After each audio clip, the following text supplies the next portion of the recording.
Hello everyone.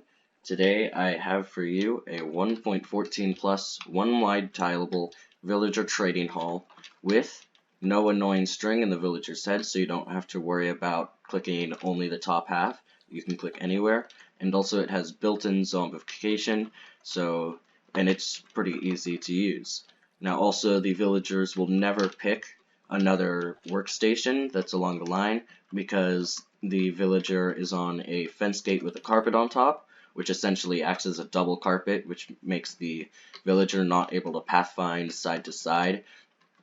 And here, underneath the workstation, there's a carpet, and also here there's a double carpet, so even when all villagers don't have a workstation in front of them except one, the workstation can never be passed back and forth.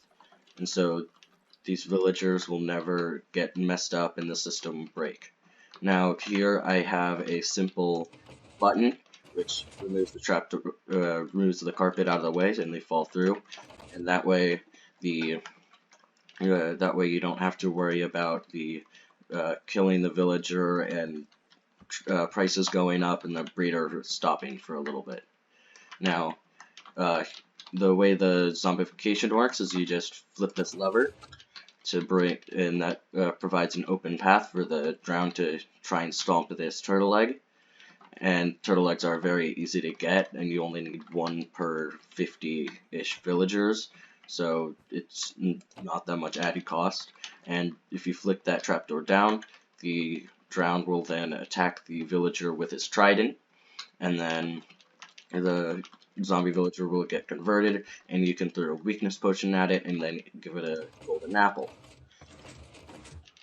And then Captain Mutax's original design is also now broken in 20W17A, the most recent snapshot for 1.16, the Nether update, because it had to do with end rods with carpets on top, and a bug was fixed that had to do with pathfinding on certain blocks, including end rods, but I did confirm that my system still does fully work. Also, his original design required that you have a pillager on this end to get the villager into his cell, but with my design, you don't.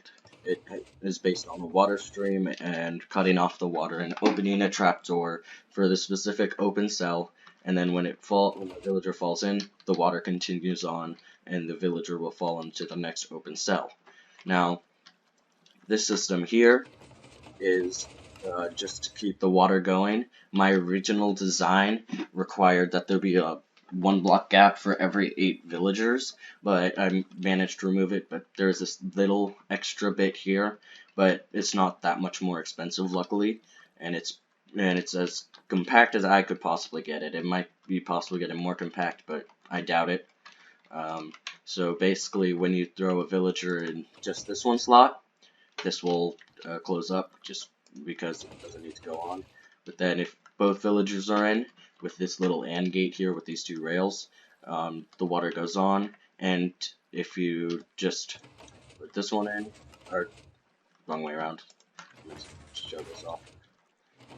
It's just that guy missing, then the water will just go into this gap. And then when a villager goes through the system, this dispenser is just to input villagers. This would go in from your breeder. It'll just drop in and close up, and the water will continue down the line. Okay, I'm going to start with a tutorial facing this way. So I'm going to start with a redstone lamp, have a block there, a lever, another block, and then a button, and then below this lever I have a 2-block gap, an iron door, an observer, a note block, and then 2 pistons, 2 blocks, and then a carpet set up like that. Oh, this is supposed to be a button, sorry. So that way when you click this button, this piston will extend.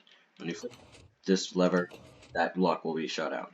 Then what you're going to want to do is go out like this, put 2 observers, have a wooden any kind of trapdoor here, an observer going up, a sticky piston facing out, a carpet there, any kind of fence gate that you want. I'm just going to go with spruce here, open it up, and put a carpet on top of that.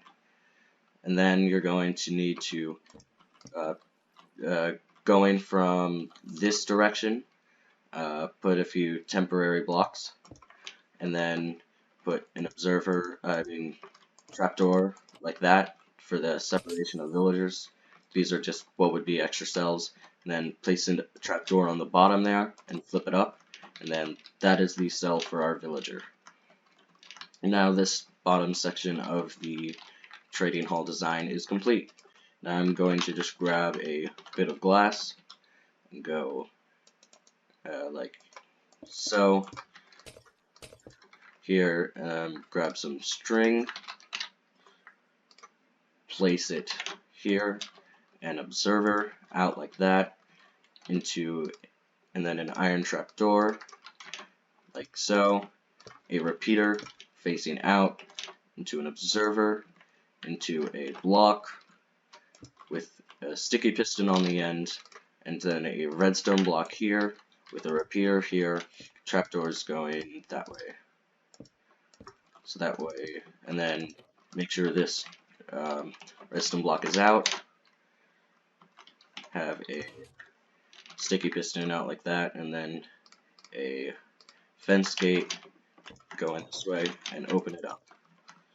Then here, and just block this section off, and then have a repeater going out from here into a block with a sticky piston facing up, block, block, block, and then any kind of trapdoor here, and that is this trading hall cell done.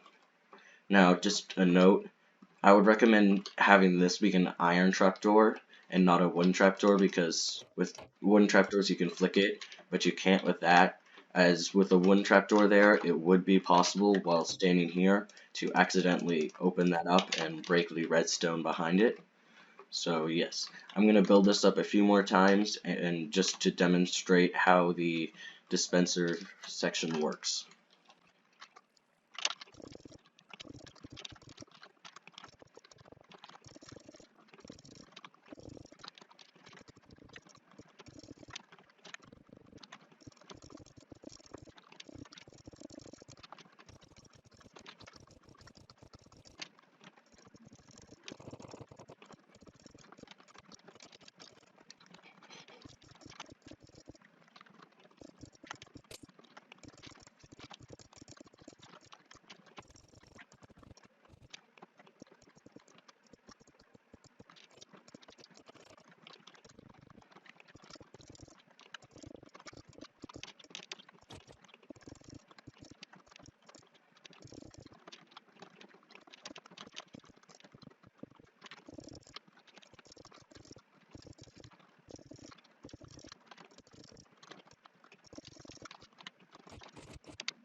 Okay, so now I'm going to go back here and place the turtle egg about in the center.